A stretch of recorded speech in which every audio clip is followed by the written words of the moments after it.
As we take a look at those weather headlines, we are still looking at temperatures in those upper 90s and those triple digits, with possible record-breaking temperatures on the way after we experienced just a couple of those earlier this week. On Sunday and Monday, we could be looking at that as we hit 104, and there are some dry airs expected for this weekend. We did have a little bit of a higher precipitation content these last couple of days, but it does look like we're returning right back to what we're typically used to in terms of precipitation contents for the weekend and the end of the work week. That's still due to the same high pressure system that's kind of circling over the four corners right now. And as we get into Friday, there's a system starting to move over the Great Lakes, but we still have that high pressure for us over Arizona, New Mexico, Utah, Colorado.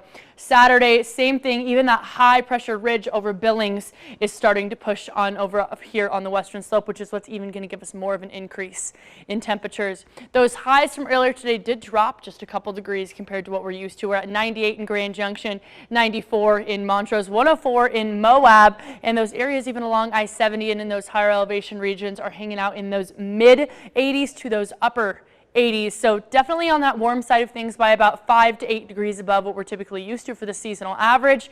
And that seasonal average is actually 95. So about 3 degrees in Grand Junction above what we're typically used to. That low end still at 69 instead of that typical 65.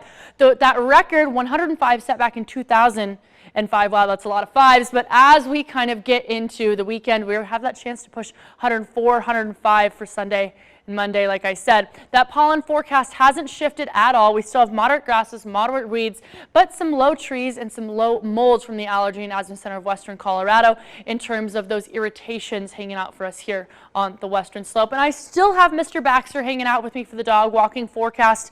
If you'd like to send me a photo of your dog, please feel free to at jsage@krextv.com. But we'll notice even by 9 a.m. we're already hitting that 80-degree mark. By noon, hitting that 92-degree mark, and by 3 p.m. hitting that 97-degree mark. So pushing into those upper 90s. The weekend, we're going to start pushing into those triple digits during that time. So keep that sunscreen on as you're headed out and about. And also watch out for that hot pavement for your dog. Maybe get some paw booties. Optimize your indoor space during those afternoon hours before you're headed out and about, because you're going to be spending a lot of time in that AC. And recognize the signs of heat stroke. So that means just getting exhausted a bit more often for your pet, and maybe a little bit more drooling. And again, a little bit of closer look, that's still that high pressure system almost centered over Albuquerque between that border of Arizona and New Mexico. So over that desert area, chances of 110 degrees are likely. Tonight, 68 in Grand Junction, 61 in Montrose. That's in those late or even early morning hours, just around 2 to 3 a.m. because it is that's that coolest time of the night. Tomorrow, same kind of trend. We're going to get pushing into those upper 90s in Delta and Grand Junction. Same with Nucla. Montrose just about, well, in those low 90s. That extended forecast is going to show us 99 tomorrow again, but then those triple digits are here to stay. 104, 103 on the way, and that middle of the work week, there is a slight chance for maybe some showers to move on in on the area on Wednesday and Thursday, but we'll continue to track that storm as it moves in. In Montrose, of course, a few degrees cooler, but still, it's the middle of July. It's going to be hot, folks.